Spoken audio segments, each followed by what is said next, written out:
Patuloy natin pag-usapan ang gaganaping clarificatory hearing sa April 14 sa Kamara. Makakasama naman natin sa pagkakataong ito ang minority member ng House Committee on Justice at Bicol Saro Party List, Representative Terry Ridon. Magandang gabi po, Congressman Ridon.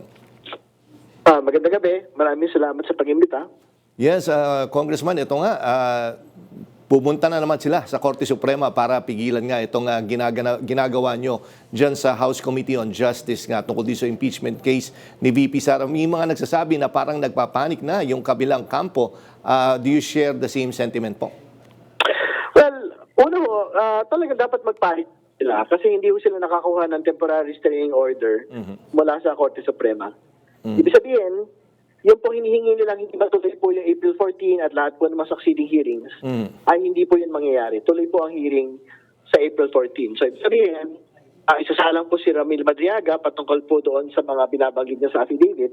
Isasalang po yung lahat ng mga income tax returns, lahat po ng tax documents mula sa BIR, yung SALENS po mula sa Ombudsman at yung pong mga corporate documents mula po sa Securities and Exchange Commission patungkol po doon sa unexplained wealth at salin violations ng ating pong pangalawang Pangulo. Congressman, kanina tinanong namin kay Sir Ronald Llamas kung alin ba dito sa yung medyo talagang nangingilag itong kampo ni VP Sara.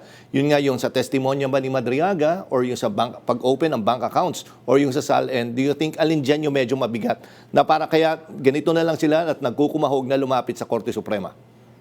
Well, mabigat po yung dalawa, no? So, halos magkapantay po yung halaga niyan dahil yan po yung mga bagong mga impormasyon, mga bagong ebidensya nakaiba doon po sa nagdaang impeachment complaints kasi kabisado na ho ng mga kababayan ho natin yung po usapin ng confidential funds at yung usapin po ng pagbabanta laban sa Pangulo, no? So, yan pong dalawang bagay na yan, yung Madriaga testimony at ito pong mga unexplained wealth issues po, yung mga pinakamabibigat na matatalakay po sa darating pong linggo. And ito ho ba, lahat ho to sa April 14 ay matatalakay po natin to or pwedeng yung iba ay sa mga succeeding pa? Yung pong mga confidential funds matters, no, mas malamang mapag-uusapan na po yan sa darating pong Martes, April 14. So, yung testimony po ni Ramil Madriaga, sigurado po ako, mangyayari na po yan. Kasi yung pong Manila RTC na meron pong jurisdiction sa kanya, pumayag na po na magpakita si Mr. Madriaga sa Kongreso ng alas 8 ng umaga hanggang alas 5 ng hapon. No? So, tiyak yun, yung pong testimony sa darating pong linggo ni Mr. Madriaga. Yung sa SALN tax documents at corporate documents, so I think para po yan dun sa araw na pag-uusapan yan ay ang unexplained wealth. So, I think the focus for next Tuesday will be on the misuse of confidential funds. At ito po yung magiging testimonya po ni Madriaga, gaano kahalaga po ito? Kasi considering na may mga nagsasabi na polluted source na itong si Madriaga. Well, yung pagiging polluted source po dyan, makikita ho natin yan sa darating pong pagdinig at makikita din ho natin yan sa darating pong paglilitis sa level po ng Senado. So, magkakaroon po ng pagkakataon po yung Kamara at Senado para i-test po yung kanya pong kredibilidad. So, magkakaroon po tayo ng paunang pagpapakita at pagtatasa ng kanya pong kredibilidad sa darating pong Martes. And Congressman Ridon, isa sa manirace ng kampo ni VP Sara sa paglapit nila sa Korte Suprema ay yung one-year bar na naman. Narinig na naman natin itong isyong ito. Hindi ba naging maingat na ngayon ng House Committee on Justice tungkol sa, actually may isa pa nga kayong I think yung maaga nagsampa na hindi inyo pinayagan. Tama po.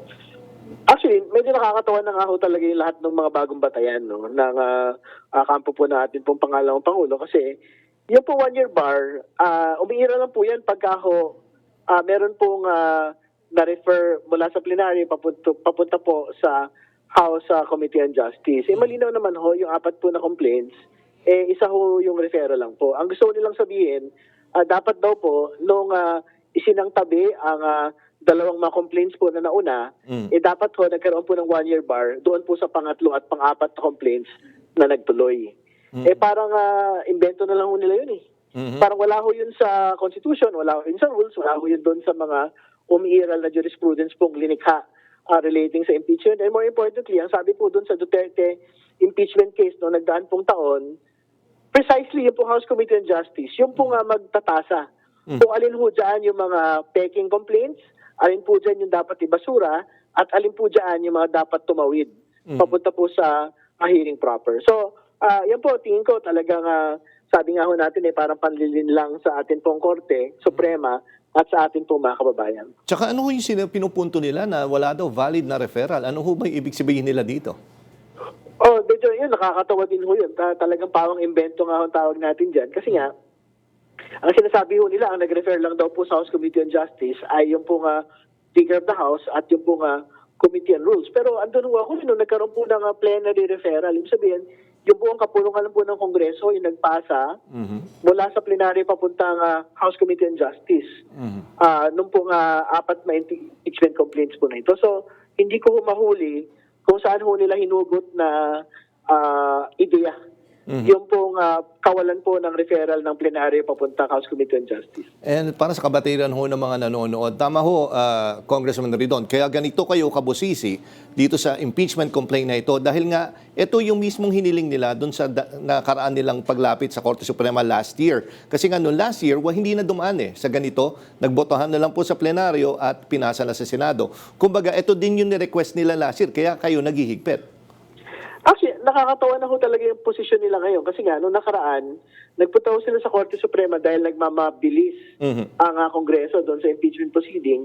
Ngayon naman po, nagpunta ho sila sa Korte Suprema dahil naman po nagmamabagal. Dahil iniisa-isa po yung pong proseso po ng impeachment no, sa level po ng Kamara. Kaya nga, nagpapasalamat po tayo sa Korte Suprema. Hindi sila nag-issue ng temporary restraining order doon po sa impeachment proceeding sa Kamara. Kaya nga, magtutuloy po tayo. Sa darating pong Martes, April 14, tuloy ang impeachment ni Vice President Sara Duterte. Okay, sige. Marami po nag-aabang dyan next week para sa April 14 po na hearing. Maraming salamat po, Congressman Ridon. Ingat po, sir. Maraming salamat. Magandang gabi.